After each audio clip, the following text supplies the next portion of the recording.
लो जी, अज शनिवार है। आज सैटरडे है। घर में बैठे हैं क्योंकि लॉकडाउन है अमृतसर में। आज मैं आपको बात वैसे ही चलो आ गया दिल तो बताने लगा हूँ 1984 की, जब दिल्ली में दंगे हुए थे। और मैं आपको बताना चाहता हूँ कि वो दिल्ली के दंगे में मैं 84 में दिल्ली में ही था।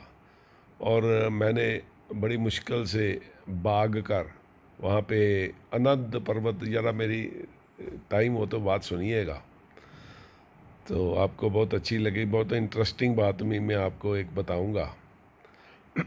और मैं बाग के आनंद पर्वत में आनंद होटल था, उसमें मैं बाग के होटल के अंदर चला गया। उसको रिक्वेस्ट की भी, रात को 8 साढ़े 8 बजे है, क्योंकि मेरी मेन राइश खारी बौली के पास होटल में थी। तो मैं बाग के आनंद पर्वत आनंद होटल के अंदर रहा 4 5 दिन। और उस होटल वाले ने हमारी काफ़ी मदद भी की, और पैसे की भी, खाने की भी। उसने हमको कभी एहसास नहीं होने दिया। तो मैंने रात को अनंत पर्वत से बहुत देखा, इतनी चीखें, आग जलती हुई मैंने घरों में, और लोगों को भागते हुए हमने देखा अपनी आंखों से। और एक दिन ऐसा भी आया था कि भी उस इलाके के काफ़ी सरदार उस होटल के अंदर रह रहे थे। और एक दिन ऐसा भी आया था, वहाँ पे हजूम आ गया था कि भाई ये अपना होटल के अंदर सरदार है, हमने इनको या रहने नहीं देना, छोड़ना नहीं है। तो वो होटल के मालिक ने वो अपनी, मुझे अभी भी याद है, उसके बेटे ने भी दुनाली है निकाल के, तो उसका वहाँ पे दबदबा भी था। तो नालियाँ निकाल के उसने वहाँ पे पूरा उसने कहा भी ये अंदर कोई नहीं अंदर जा सकता है। ये मैं आंखों देखा हाल बता रहा हूँ। मेरी उम्र उस वक़्त 22 ईयर की थी, और आज 2021 सन हो गया। इस बात को भी 21 और 10 31 से 37 38 साल हो गए। और मेरा वहाँ पे NR दिल्ली पंजाब ट्रांसपोर्ट पे उस वक़्त पास ही 25 30 हज़ार होता था। तो वो मेरा माल वहाँ पे पड़ा, NR दिल्ली पंजाब ट्रांसपोर्ट को सारे का सारा जल गया था, उसका हमको कोई क्लेम भी नहीं मिला। अब बात ये है कि आज देखिए 37 साल हो गए हैं इस बात को, और मेरी आयु भी 60 साल हो गई है। और आज आप हिंदुस्तान के अंदर देखिए कि बातें वही चल रही हैं। हमारे पंजाब में भी, अब पंजाब में भी कई ऐसी पार्टियां आई जिन्होंने वो मशाल आज भी उन्होंने ज़िंदा रखी हुई है, कि पता नहीं वो बातें याद कराते हैं, बोलते हैं कि भाई ये कांग्रेस ने ये कर दिया, कांग्रेस ने वो कर दिया।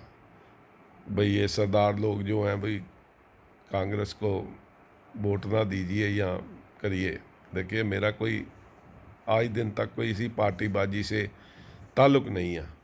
मैं सिर्फ ये आपको बताना चाहता हूँ कि जो दंगे हुए, मुझे नहीं पता उसमें कांग्रेसी थे या कौन थे, पर उसमें सरदार नहीं थे। अब आज भी आप हिंदुस्तान में यदि आप करोगे हिंदू सिख मुस्लिम ईसाई, तो ये देश ऐसे ही आप देश में आपको GSTएँ भी लगती रहेंगी, ऐसे नोटबंदियाँ भी होती रहेंगी। ऐसे कोरोना के अंदर आप जैसे सारा अमेरिका यूरोप काफ़ी देश के कई कई वर्ल्ड के कई हिस्से ठीक हो गए, पर अब हमारे प्रधानमंत्री भी जी भी कुछ थोड़ा सा भावुक होकर कह रहे हैं अभी हमारे हाथ से ये निकल गया और हम इस पे कुछ नहीं कर सके।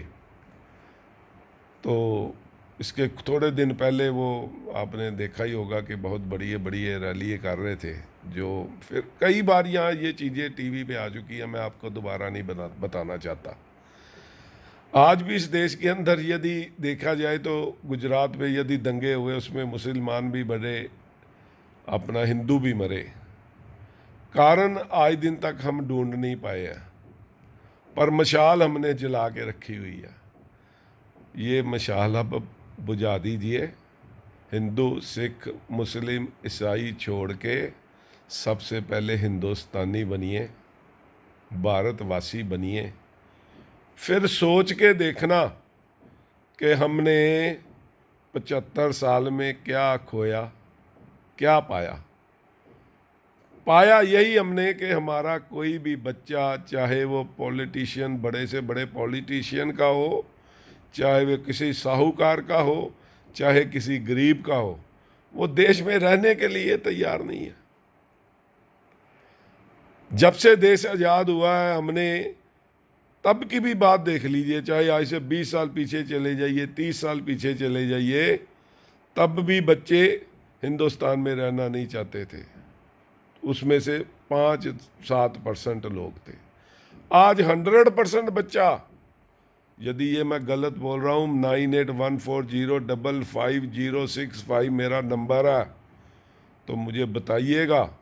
100% बच्चा देश में नहीं रहना चाहता है जो आज जवान हुआ है। तो 12-13 साल के बच्चे बोल रहे कि हम जब भी थोड़ा सा पढ़ ले यहाँ पे हमने इंडिया छोड़ के चले जाना है।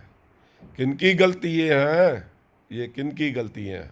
आप लोगों की गलती हैं, जो कभी हर बात में धर्म, हर वोट में धर्म, वोट भी देते तो धर्म, बात भी करते तो धर्म। मैं फिर बोलूँगा, 1984 में सरदारों का जरूर नुकसान मैंने अपनी आंखों, मैं पहला बंदा था, मैं कसम खा के बोलता हूँ, मैं पहला बंदा था दिल्ली में जो 4 दिन बाहर अकेला बाहर निकला था और कई जगह पे गया था जहाँ पे आगे लगी हुई थी। लोगों का नुकसान मैंने अपनी आंखों से देखा है। मैं पहला बंदा था दिल्ली में घूमने वाला। कभी बहुत दुख होता है ऐसी चीज़ें सोच के, पर मैं फिर वही बोलूँगा, कांग्रेसी थे या कौन थे, पर वो दंगों के अंदर जो इन्होंने सरदारों का नुकसान किया वो सरदार नहीं थे। उसमें अंदर कोई जो जितनी भी वो दंगाबाजी हो रही थी उसमें कोई भी पगड़ी वाला बंदा नहीं था, कोई सरदार नहीं था। धर्म को छोड़ दीजिए। हिंदुस्तान में यदि धर्मों के पीछे लगे रहोगे, कोई अकाली पार्टी या कोई कांग्रेसी पार्टी या कोई फलानी पार्टी या कोई आप पार्टी, वोट दीजिए, क्योंकि वोट के बिना एमएलए एमपी यदि हमारे कोई सरपरस्त नहीं बनेंगे तो ये देश नहीं चल सकता है, कोई भी नहीं देश चलता है। पर धर्म से उठे ऊपर जाकर हिंदुस्तानी बन के, भाई हिंदुस्तान के अंदर किस चीज़ से फ़ायदा हो रहा है, किससे नुकसान हो रहा है, ये सोचिएगा। मैं नहीं वो बातें बोलना चाहता, भाई देश के क्या सपने दिखाए गए थे और किस सपनों से हमने वोट दिया। आज नहीं, आज से 10 साल या 4 साल 5 साल पहले के नहीं मैं बात कर रहा हूँ, पीछे भी चली जाइए, जब से हम आज़ाद हुए हैं अंग्रेज़ों से, जो चंद मुट्ठी भर लोग हमारे पर करोड़ों बंदों पे राज करते रहे, उसका क्या कारण आज दिन तक नहीं हमने ढूंढा है। हम वही गुलाम ही हैं, मैं समझता हूँ आज दिन तक सोच गुलाम है। यदि हमारा बच्चा जब बोलेगा कि मैं हिंदुस्तान में ही रहूँगा, तब हम आज़ाद होंगे। मेहरबानी।